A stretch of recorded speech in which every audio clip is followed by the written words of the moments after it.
عزیزان محترم، تو آپ نے سنا کل بھی آپ کو میں نے بتایا کہ بڑی بڑی مشکلات جنہیں ہم مشکل سمجھتے ہیں در علی سے یوں آسان ہوتی ہیں کہ آپ تصور بھی نہیں کر سکتے. میں نے کہا بڑی سے بڑی بیماری ہو 70 مرتبہ الحمد، 1 مرتبہ دعائے توسل، بیماری گھر سے بھاگ جائے گی. میں نے کہا سفر کے لیے نکلو 5 مرتبہ آیت الکرسی شیعہ والی ہم فیہا خالدون تک پڑھو تو سفر میں محفوظ رہو گے، حفاظت سے رہو گے. میں نے کہا اگر رزق میں تنگی ہے یا مسئلہ ہے، کوئی مالی مسئلہ ہے، کوئی مالی مشکل ہے، رات کو سونے سے پہلے 1 مرتبہ سورہ واقعہ پڑھو. آج ایک اسی طرح کا نسخہ مولا علی کے در کا، اور پھر آگے بڑھتے ہیں. دیکھیے چھوٹی چھوٹی مشکلات ہیں. کبھی کبھی ہم نے دیکھا ایک آدمی کھرب پتی تھا، بہت بڑا امیر تھا، اچانک زیرو پتی ہو گیا. آپ نے بھی دیکھے ہوں گے، میں نے کئی لوگ دیکھے ہیں، ایسے لوگ دیکھے ہیں جنہوں نے آ کر کہا مولانا دعا کیجئے ہمارا $10 ملین فلاں آدمی کے پاس پھنسا ہوا ہے. اتنے ارب پتی، اور پھر ایسے بھی غریب ہو گئے بیچارے. ہم نے عالم دیکھا بہت سارے لوگوں کا. دیکھیے دنیا ہے ہی ایسی، آج بہت امیر ہو کل غریب ہو جاؤ گے، ذلیل ہو جاؤ گے. آج بہت ہائی اسٹینڈرڈ پر ہو لیکن کل زیرو اسٹینڈرڈ پہ چلا جاؤ گے. اسٹیٹس اپ اینڈ ڈاؤن ہوتا رہتا ہے. دیکھیے اب اللہ کے ولی، مولا کے وسیع و جانشین کہتے ہیں لوگوں اگر چاہتے ہو ان مشکلات سے نجات حاصل کرو، میں تمہیں نسخہ بتاتا ہوں. ایسا نسخہ مولا بتاتے ہیں کہ کبھی تم مالی مشکل میں گرفتار نہیں ہوگے، لیکن ان مالی مشکلات کو دیکھ کے گھبرانا نہیں. اکثر لوگ گھبرا جاتے ہیں، یہ ریسیشن آتے ہیں، یہ فائنینشیل کرائسس آتے ہیں. ہر 10 15 20 سال میں ایک مرتبہ یہ اس طرح کے خطرناک فائنینشیل کرائسس آتے رہتے دنیا کے مختلف علاقوں میں. اور ان میں جو بے دین طبقہ ہوتا ہے، مالدار ہوتا ہے مگر بے دین ہوتا ہے، تو وہ جناب جب کرائسس دیکھتے ہیں تو ان کو ہارٹ اٹیک ہو جاتا ہے. جب کھرب پتی زیرو پتی ہو جاتے ہیں تو وہ خودکشیاں کر لیتے ہیں، یا پھر جناب ہارٹ اٹیک کا مبتلا ہو جاتے ہیں، بڑی بڑی بیماریاں ان کو لگ جاتی ہیں. ہم ان سے ایک سوال پوچھتے ہیں، 1 کروڑ پتی، تم کبھی نہ کبھی تو زیرو پتی تھے نا، محنت کر کے تم کروڑ پتی بنے ہو. اب اگر تم خودکشی کر لو گے، اگر تم ہارٹ اٹیک میں مر جاؤ گے تو پھر تو تم ختم ہو گئے نا. اگر تم زیرو پتی بن گئے پھر دوبارہ کروڑ پتی بن سکتے ہو نا. ایک مرتبہ کا واقعہ ہے، ہم کینیڈا میں تھے، 2008-9 کا واقعہ ہے. اس زمانے میں بہت خطرناک کرائسس آیا تھا نارتھ امریکہ میں. تو وہاں پر جناب کچھ لوگ بیچارے اس کرائسس کی وجہ سے، انگریز امریکن جو کینیڈین تھے، انہوں نے جناب خودکشیاں تک کر لی. جب جاب لیس ہو گئے، جب مورگیج نہیں دے سکتے تھے، بڑے پریشان ہو گئے، تو جناب انہوں نے خودکشیاں کر لی. لیکن ایک مومن آگے بتاتے، کہتے ہیں مولانا صاحب میرے ساتھ ایک کام کرتا تھا، ایک امریکن تھا کوئی، اس کے بہت زیادہ بچے بھی تھے، اس نے بہت بڑا گھر بھی لیا ہوا تھا، اس نے حساب کتاب کیا ہوا تھا. یہ جو حساب کتاب کی دنیا ہے نا، یہ بڑی خطرناک ہے. اچھی بات ہے حساب کتاب کرنا، لیکن مومنوں جیسے بزنس میں حساب کتاب کرتے ہو ویسے اپنے اعمال میں بھی حساب کتاب کرتے ہو یا نہیں؟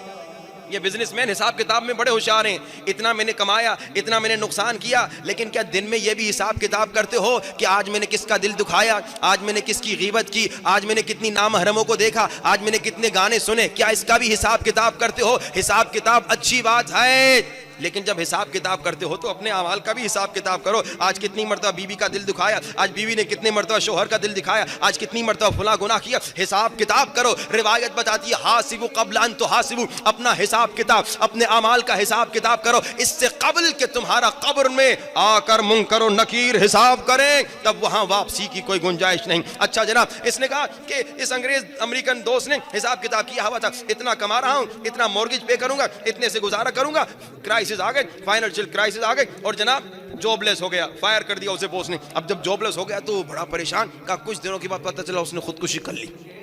کہا میرا بھی وہی حال تھا، میں نے بھی بڑا گھر لیا تھا، میرے بھی بڑے بچے تھے، اور میں نے بھی حساب کتاب کیا ہوا تھا، اور جناب جب میں بھی فائر ہو گیا مگر میں نے خودکشی نہیں کی. یہ مومن شیعہ مجھے آ کے اس نے بتایا، محرم کے دن تھے، 2008-9 کی بات ہے. کہا مولانا پریشان تو بہت تھا، مگر میں نے کیا کہا کہ بڑی سے بڑی مشکل ہو وسیلہ علی، وسیلہ حسین سے نجات ملتی. کہا مولانا محرم کے دن تھے، وہ فائر ہو گیا، اس نے خودکشی کر لی، اس نے خود کو ختم کر دیا، مگر کہا مولانا پریشان میں بھی تھا، بہت اعلیٰ جاب تھی مگر جاب لیس ہو گئے، اب پیسہ کوئی نہیں.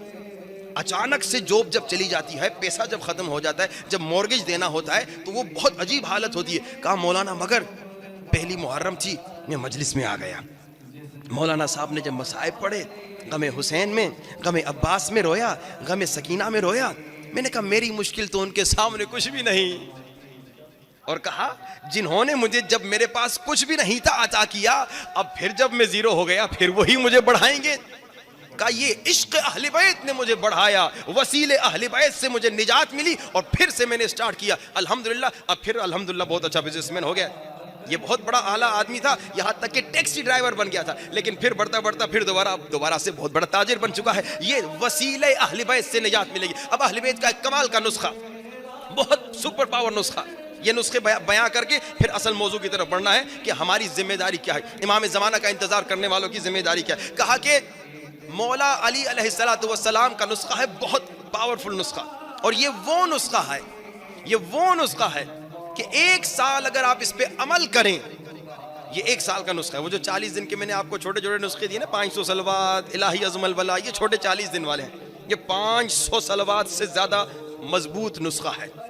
یہ وہ الہی عظم البلا والے سے بھی پاورفل نسخہ ہے۔ کیا نسخہ ہے؟ مولا حسین علیہ السلام فرماتے ہیں، صلوات پڑھی باواز بلند، وآل محمد۔ مولا فرماتے ہیں ایک دن میں بابا علی کے ساتھ بیٹھا ہوا تھا، اور ایک غریب آیا، ایک مسکین، بے پیسہ، بالکل زیرو پتی انسان سمجھیے، اور اس نے کہا کہ یا علی ذرا میرے کو پیسہ بھی دیجئے، کوئی دعا بھی دیجئے، کوئی نسخہ بھی دیجئے تاکہ میں عمل کروں، امیر بن جاؤں۔ تو مولا حسین فرماتے ہیں اچھا یہ جو نسخہ جو مولا علی نے اس شخص کو دیا نا، یہ اتنا پاورفل نسخہ ہے کہ مشہد میں ایک عالم دین نے اسی طرح مجلس میں یہ نسخہ پڑھا۔ ایک طالب علم تھا، تازہ اس کی شادی ہوئی تھی، بالکل غریب تھا۔ مجلس کے بعد اس نے اپنی بیوی کو کہا ہمارے پاس کرائے کا گھر بھی نہیں ہے، کرایہ دینے کا بھی پیسہ نہیں ہے، بڑی مشکلات سے ہم زندگی گزار رہے ہیں، کیوں نہ ہم مولا علی کے اس 1 سال کے نسخے پہ عمل کر لیں؟ بڑا سپر پاور نسخہ ہے۔ اب یہ عالم اور اس کی بیوی دونوں کہتے ہیں بھائی جب مجبور ہیں تو نسخے پہ عمل ہی کر لیتے ہیں۔ کا نسخے پہ عمل کیا، 3 یا 4 مہینے اس نسخے پہ عمل کیا ہے، نسخہ 1 سال کا ہے، 3 یا 4 مہینے اس نسخے پہ عمل کیا۔ کا پھر کسی جشن میں ہم گئے تھے، یہ میاں بیوی دونوں طالب علم کسی جشن میں گئے تھے، اور وہاں پہ بہت بہترین جشن ہوا۔ جشن کی اختتام میں ایک تاجر کھڑا ہو گیا، اور تاجر نے کھڑے ہو کے ایک چابی اٹھائی، نکالی، مولانا صاحب کا، مولانا میری کوئی منت تھی، میں نے کہا اگر فلاں بزنس میں کامیابی ہوگی تو میں کیا کروں گا، کسی کو، کسی محتاج کو، کسی غریب کو، کسی ضرورت مند کو ایک اپارٹمنٹ دوں گا، ایک گھر دوں گا۔ لیکن مولانا میں کسی غریب کو جانتا نہیں، آپ کیونکہ عالم دین ہیں، لوگ آپ کے پاس آتے ہیں، یہ اپارٹمنٹ کی چابی آپ کو دیتا ہوں، آپ جسے چاہے جا کے دے دیں۔ اب جناب اس نے چابی مولانا کو دے دی۔ اب اتنا مجمع، اتنے مجمع میں اچانک سے جا کے مولانا کی نظر ایک ہی انسان پہ پڑے، اس انسان کو جیسے جانتے بھی نہ ہو، تو یہ سمجھیے یہ اللہ کا ہی کام ہے، یہ کوئی اس انسان کا کمال نہیں۔ اب اس عالم دین نے، جشن کا دن تھا، پورے مجمع میں دیکھا، یہ عالم دین بعد میں کسی اور غریب کو بھی دے سکتا تھا نا، اتنے سارے غریب جو آتے ہیں مولانا کے پاس کسی اور کو دیتا، لیکن اچانک نہ جانے کیا ہوا، عالم نے مجمع میں یوں اچانک سے اسی طالب علم کو دیکھا، کہا بیٹا تمہارے پاس گھر ہے؟ کہا مولانا نہیں گھر نہیں ہے۔ کہا بیٹا ادھر آؤ، یہ گھر تمہارا ہے۔ یہ اتنا پاورفل نسخہ 1 سال کا، اس نے 4 مہینے میاں بیوی دونوں نے عمل کیا۔ البتہ شرائط دعا پر بھی عمل کرنا ہے، جو انشاءاللہ کل شاید میں آپ کو بتاؤں اگر آج وقت نہیں رہا۔ کہا 4 مہینے عمل کیا، وہ کیا ہے؟ یہ ہے ختم استغفار۔ مولا کے پاس یہ شخص آیا، مولا حسین فرماتے ہیں غریب تھا، بابا نے کہا کہ ختم استغفار ایک دعا ہے، دعائے کمیل جیسی دعا ہے، 70 آیتیں ہیں اس کی، کمال کی دعا ہے، اس کو ترجمے کے ساتھ اگر آپ پڑھیں گے تو آپ بس روتے ہی رہیں گے، بہت عمدہ دعا ہے، تقریباً 1 گھنٹہ ٹائم لگتا ہے، مجھے پڑھنے میں آپ کو 1.5 گھنٹہ لگے گا شاید۔ تو کہا کہ مولا حسین فرماتے ہیں غریب تھا، دوسرے سال بابا کے پاس آیا، کہا کہ یا علی پیسہ اتنا ہو گیا ہے، گائے بھینسیں اتنی ہو گئی ہیں، بکریاں اتنی ہو گئی ہیں، اب میں پریشان ہوں، انہیں رکھوں تو کہاں رکھوں، اتنا مالدار ہو گیا۔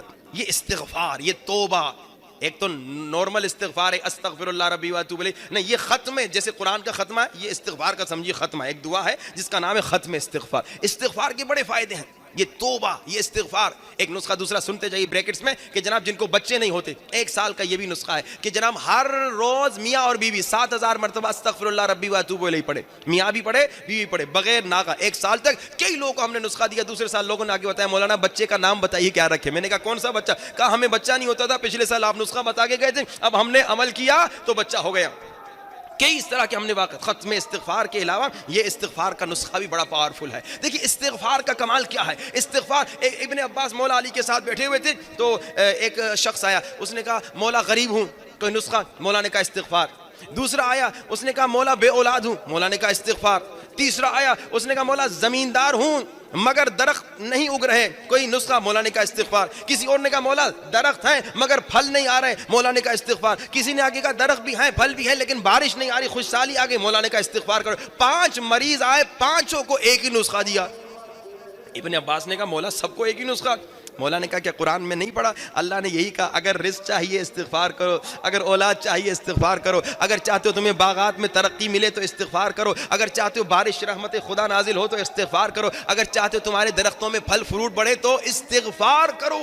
یہ کمال کا نسخہ ہے استغفار، استغفر اللہ ربی واتوب الیہ۔ لیکن میں نے 3 آپ کو نسخے سنے، ایک تو استغفر اللہ ربی واتوب الیہ، ایک تو اولاد کے لیے 1 سال کا نسخہ، ایک ختم استغفار۔ یہ چھوٹی چھوٹی مشکلات ہیں، یہ مالی مشکلات، یہ بیمار ہو جانا، ایون کینسر کا ہو جانا، کل میں انشاءاللہ آپ کو بتاؤں گا کینسر کی بیماری کا علاج امام کا چھٹے سرکار کا نسخہ ہے۔ یہ چھوٹی چھوٹی مشکلات ہیں۔ میں نے کیا کہا کل؟ جو ہماری سب سے بڑی مشکل ہے وہ کیا ہے کہ ہم شیعہ ہیں مگر امام زمانہ سے دور ہیں۔